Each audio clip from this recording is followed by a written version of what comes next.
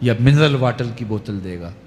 نہیں، قرآن بتاتا ہے اسے مائے حمیم دیا جائے گا، کھولتا ہوا پانی، اور وہ اتنا گرم ہوگا جب پینے کے لیے چہرے کے قریب کرے گا اس سے اٹھتی ہوئی بھاپ کی وجہ سے چہرے کی کھال ادڑ کے اس کے اندر گر پڑے گی، لیکن اس کے باوجود اس کو پینا پڑے گا۔ اللہ فرماتا ہے یہ دنیا ہی سب کچھ نہیں ہے، سمجھ لیا یہی سب کچھ ہے، آخرت کو بھول گئے، صبح اٹھے کام پہ چلے گئے، شام آئے آوارگی میں چلے گئے، صدائیں آتی رہیں حی علی الصلاح حی علی الفلاح، کوئی پرواہ نہیں کی، نہ پیشانیوں نے سجدے کیے، نہ سوچوں میں پاکیزگی آئی، زندگی یوں گزار کے چلے گئے۔ ایسے نہیں، کہا ایک وہ ہوں گے جن کے چہرے شگفتہ گلاب ہوں گے، ایک وہ ہوں گے جن کے چہرے بگڑے ہوئے ہوں گے۔ اللہ اکبر، کلا اذا بلغت التراقی، یہ تو قیامت کا منظر ہے نا، قیامت سے قبل بھی ایک منظر ہے، اللہ اس منظر کو بھی بیان کر رہا ہے، کلا اذا بلغت التراقی، ہاں ہاں جب جان گلے کو پہنچ جائے گی۔ اے انسان تیرے اوپر وہ گھڑی بھی آنے والی ہے، وہ وقت بھی آنے والا ہے جب سانس اس ہنسلی میں اٹک جائے گا، جب سینے سے بھی سانس اوپر چلی گئی، اب ڈاکٹر بھی لا علاج قرار دے رہے ہیں کہ اب علاج نہیں رہا ہے، جان بس اب نکلنا چاہ رہی ہے، اور کہا جائے گا کوئی جھاڑ پھونک والا بلاؤ، اب ڈاکٹروں نے تو جواب دے دیا، اب سانس اٹک گئی گلے میں، چند لمحوں کی مہمان ہے، اب ڈاکٹروں نے کہا اب ہماری جانب سے لا علاج ہو گیا، اب لے جاؤ اس کو گھر یا وینٹیلیٹر پہ ڈال دیتے ہیں اس کو، بس اب ہماری جانب سے کوئی اس کا علاج نہیں ہے۔ اب گھر والے روتے ہیں، کہتے ہیں کوئی جھاڑ پھونک والا لاؤ، کوئی دم والا لاؤ، شاید وہ کوئی دم کرے تو اس کی جان میں جان آ جائے، ڈاکٹروں نے تو لا علاج قرار دے دیا۔ وَظَنَّ عَنَّهُ الْفِرَاقُ، اللہ فرماتا ہے یہ تو جھاڑ پھونک والے کو ڈھونڈ رہے ہیں، لیکن جس کی سانس یہاں اٹکی ہے وہ سمجھ گیا ہے اب موت آ گئی ہے، اس کو یقین ہو گیا ہے کہ اب موت کے لمحے آ گئے ہیں، اب میں بچ نہیں پاؤں گا، اب آنکھیں تاڑے لگی ہوئی ہیں، وَالْتَفَّتِ السَّاقُ بِالسَّاقِ، پنڈلی پہ پنڈلی چڑھ رہی ہے، جب موت آ جاتی ہے تو پھر پنڈلی سے پنڈلی لپٹ جاتی ہے، اس کو پھر جدا کرتے ہیں اور جدا کر کے دونوں انگوٹھے باندھ دیتے ہیں تاکہ پنڈلی کے اوپر پنڈلی نہ چڑھے۔ اللہ وہ منظر بیان کرتا ہے، صاحب یہ وقت آنے والا ہے جب دونوں انگوٹھے باندھ دیے جائیں گے، جب ناک میں روئی ٹھونس دی جائے گی، جب چٹے لباس میں کفن دیا جائے گا، جب غسال کے سامنے بے بس پڑے ہوں گے، وہ چاہے یہ بازو اٹھائے چاہے یہ بازو اٹھائے، گرم پانی ڈالے یا سرد پانی ڈالے، جب بس پڑے ہوئے ہوں گے جو ہے وہ غسل دینے والوں کے، اور ناک میں روئی ہوگی اور دونوں انگوٹھے آپس میں بندھے ہوں گے، یہ محل، یہ ماڑی، یہ کوٹھیاں، یہ بنگلے جس کو سویر شام لگ کے حلال حرام کی تمیز کیے بغیر بنایا تھا، غوث اعظم رضی اللہ تعالیٰ عنہ بولے مکان بنا رہا ہے، بسیں گے اور حساب تو جا کے دے گا، اور یہ تو ایک رات بھی تجھے اس گھر کے اندر نہیں رکھیں گے کہ چلو ایک رات مہمان رکھ لیں، کہتے ہیں نہیں نہیں مہمانوں نے بھی جانا ہے تو جلدی کرو اس کو سپرد کراؤ، وہ تو تیرا لباس بھی پھاڑ کے اتاریں گے، خود غسل دینے کے لیے تیار بھی نہیں ہے، تجھ سے خوف آنے لگا ہے، جاندی واری ڈرونا بنے ہوتے ہاتھ نہ لاندے ڈر دے، جنہ لئی تو پاپ کمائے اج کتھے نہیں تیرے کر دے، آج تو وہ تیرے ساتھ تجھے غسل دینے کے لیے آمادہ نہیں ہے۔ وَالْتَفَّتِ السَّاقُ بِالسَّاقِ، جب پنڈلی پہ پنڈلی چڑھنے لگ جائے گی، إِلَىٰ رَبِّكَ يَوْمَئِذٍ الْمَسَاقُ، اس دن تیرے رب کی طرف ہی لوٹ کے جانا ہے۔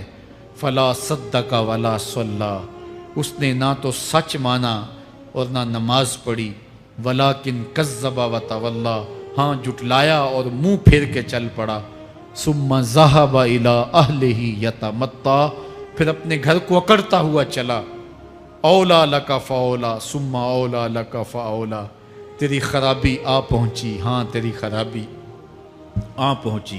ایحسب الانسان ان یترک سدی، انسان دنیا میں یہ گمان کرتا ہے اس کو سدا چھوڑ دیا جائے گا۔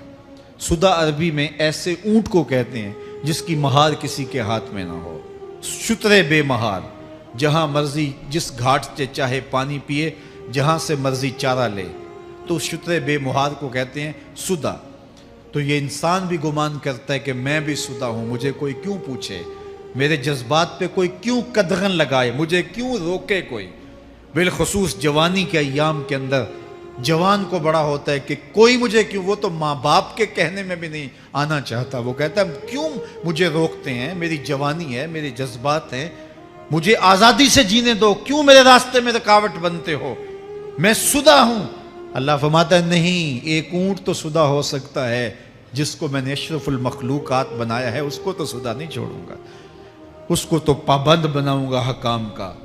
اب وہ کہتا ہے کہ نہیں نہیں، یہ کیسے دوبارہ اٹھائے جائیں گے؟ اب دوبارہ وہی بات پھر آ گئی، الم یک نطفۃ من منی یمنا۔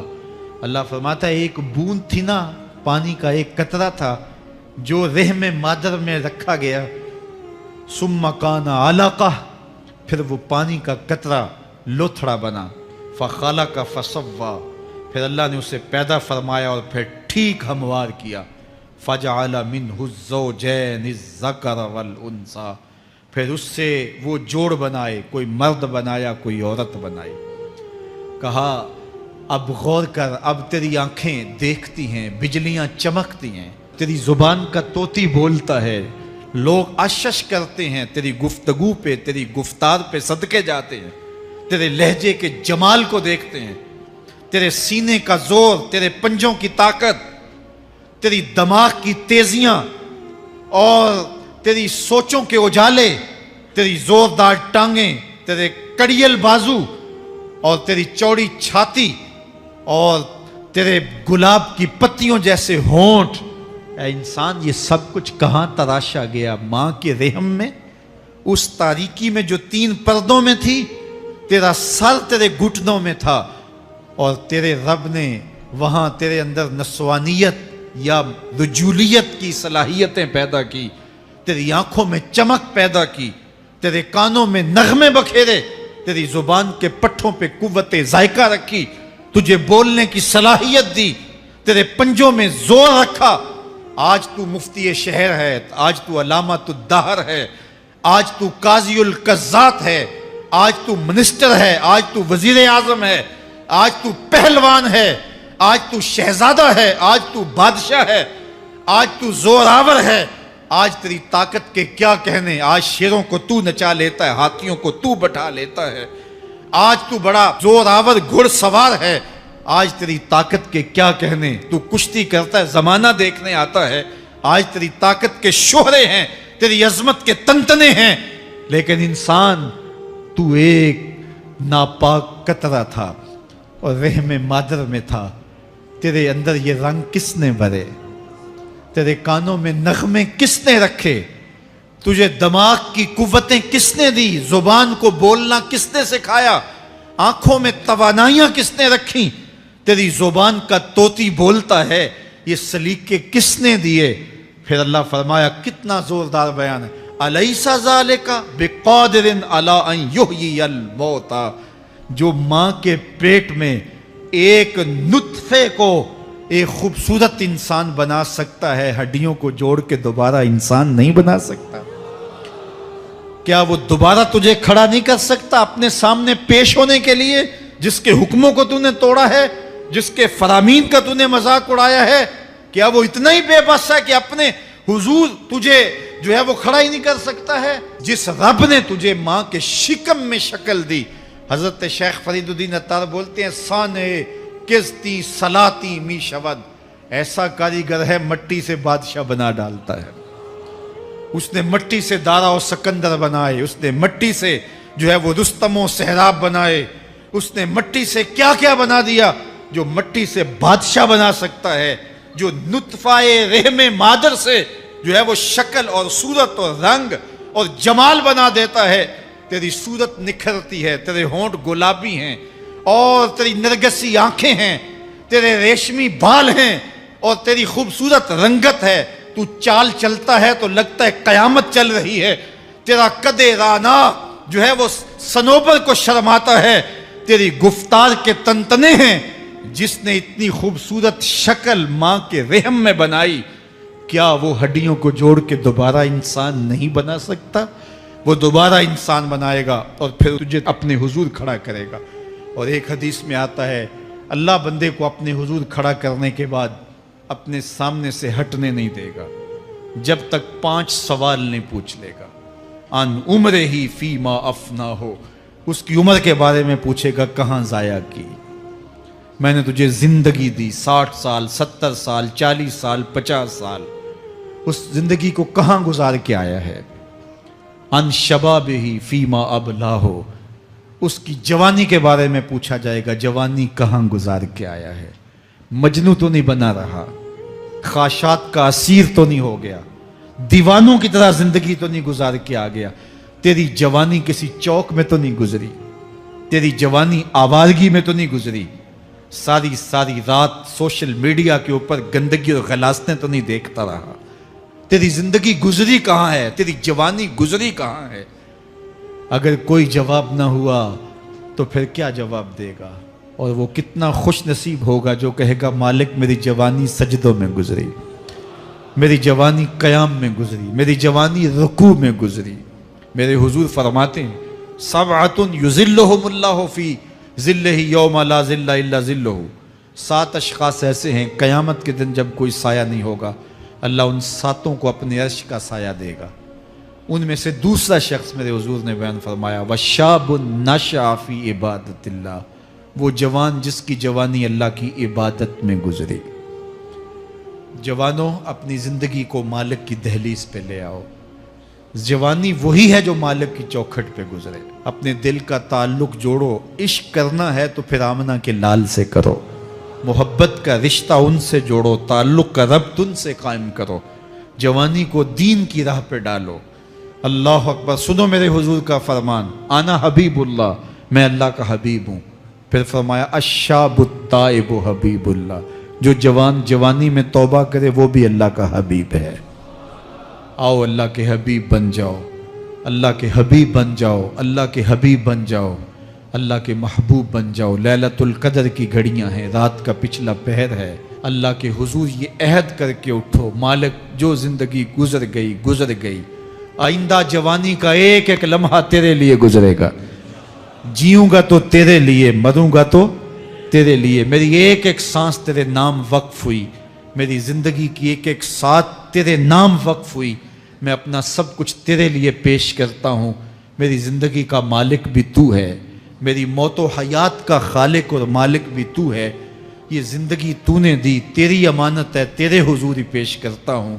اور لیلۃ القدر کی گھڑیوں میں اس عزم کے ساتھ گھروں کو لوٹو کہ اللہ میری زندگی کا ایک ایک لمحہ تیرے نام ہوا، آنے والے موسم تیرے نام ہوئے، میری جوانی تیرے نام ہوئی، میرے آنسو تیرے نام ہوئے، میری پیشانی تیرے نام ہوئی، میرے دل کی دھڑکن تیرے نام ہوئی، میری صلاحیتیں تیرے نام ہوئی، میری زبان بولے گی تو تیری تسبیح بولے گی، تیرے ذکر کے ترانے پڑے گی، میرے کان سنیں گے تو قرآن کے نغمے سنیں گے، میری آنکھیں دیکھیں گی تو مالک تیری قدرت کی نشانیاں دیکھیں گی، تیرے رسول کا روضہ دیکھیں گی، تیرا کعبہ دیکھیں گی۔